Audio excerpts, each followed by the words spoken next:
Ih, kasihan sih dia. Yang namanya istri kan harus nunduk sama suami. Tapi ya udahlah, namanya juga rumah tangga. Dia kan kepala rumah tangga. Suami itu nggak usah dilawan, nanti makin marah dia. Iya, betul.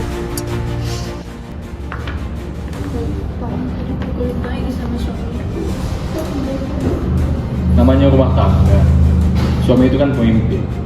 Ya udah, kamu gak usah melawan. Iya, nurut aja sama suami. Lagian rumah tangga itu harus dijaga. Berbagai bentuk penganiayaan oleh suami kepada istrinya saat sang istri dalam kondisi berbadan dua. Eksekusi kasus kekerasan dalam rumah tangga KDRT. Terpidana berinisial ND, salah seorang dosen di salah satu universitas negeri di Kota Padang. Kekerasan dalam rumah tangga itu terjadi selama 2 tahun hingga korban trauma.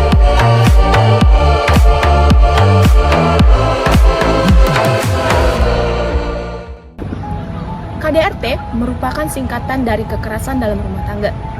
KDRT sering juga disebut dengan istilah domestic violence. Definisi KDRT merupakan suatu pelanggaran hak asasi manusia dan kejahatan terhadap martabat kemanusiaan dan terjadi dalam ruang lingkup rumah tangga. Pengertian kekerasan dalam rumah tangga secara lebih rinci dapat kita lihat dalam Undang-Undang Nomor 23 Tahun 2004 yang dalam pasal 1 angka 1 menyatakan bahwa kekerasan dalam rumah tangga merupakan setiap perbuatan terhadap seseorang, terutama perempuan, berakibat timbulnya kesengsaraan ataupun penderitaan baik secara fisik, seksual, psikologis, dan atau penelantaran rumah tangga, serta ancaman untuk melakukan perbuatan, pemaksaan, atau perampasan kemerdekaan secara melawan hukum. Oleh sebab itu, kekerasan dalam bentuk apapun dan dilakukan dengan alasan apapun merupakan bentuk kejahatan yang tidak dapat dibenarkan. Dalam 2 tahun terakhir, Indonesia masih menghadapi darurat kekerasan dalam rumah tangga atau KDRT. Sepanjang tahun 2024 telah tercatat 35.533 kasus kekerasan terhadap perempuan dan 7.587 diantaranya adalah KDRT, yang menjadikannya jenis kekerasan tertinggi.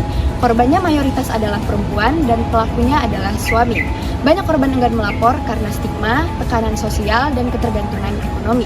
Pada tahun 2025 hingga September 2025 telah tercatat sebanyak 10.240 kasus KDRT, yang dimana angka ini belum mencerminkan kasus yang sebenarnya terjadi. Salah satu kasus yang menyita perhatian publik adalah kasus Cut Intan Nabila, seorang selebgram dan mantan atlet anggar. Ia menceritakan bahwa selama 5 tahun pernikahannya ia mengalami KDRT, kekerasan fisik dan kekerasan psikis yang dilakukan oleh suaminya. Setelah viralnya rekaman CCTV kekerasan yang ia alami, ini membuka mata publik bahwa KDRT dapat terjadi kepada siapapun, termasuk yang terlihat kuat di mata publik. Di balik maraknya kasus kekerasan dalam rumah tangga, terdapat satu akar masalah yang sering tak terlihat, yaitu budaya patriarki. Patriarki berasal dari kata patriarkat, yang berarti struktur yang menempatkan laki-laki sebagai penguasa tunggal, sentral, dan segala-galanya. Patriarki secara umum dapat diartikan sebagai sistem sosial yang menempatkan posisi dominan pada laki-laki dalam berbagai aspek kehidupan dan sering dianggap sebagai pemimpin alami dalam keluarga maupun masyarakat. Hal ini menyebabkan perempuan berada dalam posisi subordinat, di mana perempuan dianggap di bawah laki-laki dalam hal pengambilan keputusan, kekuasaan, dan otoritas. Di Indonesia sendiri, budaya patriarki masih mudah sekali dijumpai. Misalnya dengan adanya ungkapan, istri harus patuh terhadap suami, atau istri harus menuruti semua keinginan suami. Kalimat-kalimat semacam inilah yang secara tidak langsung dan secara tidak sadar melegitimasi perempuan sebagai pihak yang harus selalu diam. Hal ini menjadikan perempuan seringkali merasa tidak punya pilihan untuk melaporkan kasus-kasus kekerasan dalam rumah tangga karena takut dicap sebagai istri yang gagal atau dicap menyebarkan aib keluarga.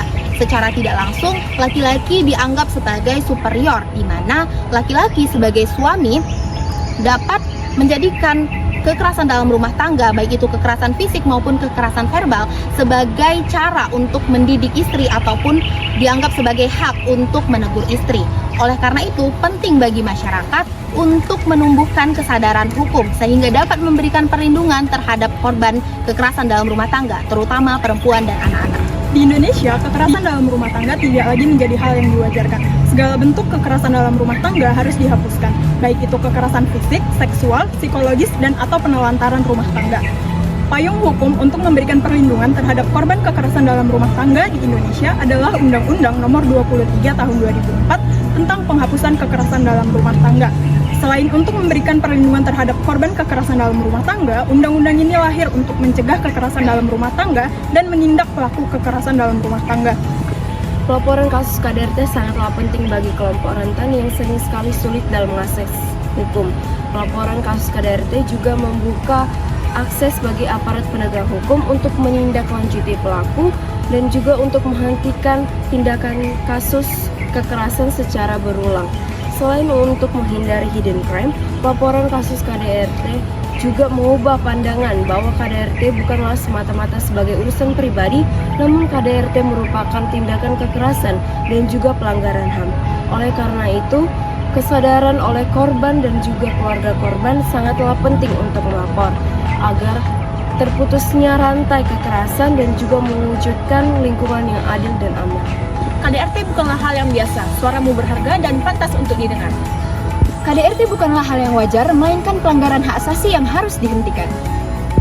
Kita semua berhak hidup tanpa ketakutan. Laporkan KDRT agar pelaku dapat dihentikan dan korban mendapat perlindungan. Budaya patriarki tidak bisa jadi alasan. Hentikan KDRT dengan menyuarakan kebenaran dan mencari bantuan hukum. Ingat, melapor bukan aib, melainkan keberanian bersama untuk melindungi perempuan, anak, dan generasinya. Berani bersuara, lawan KDRT, selamatkan perempuan dan anak.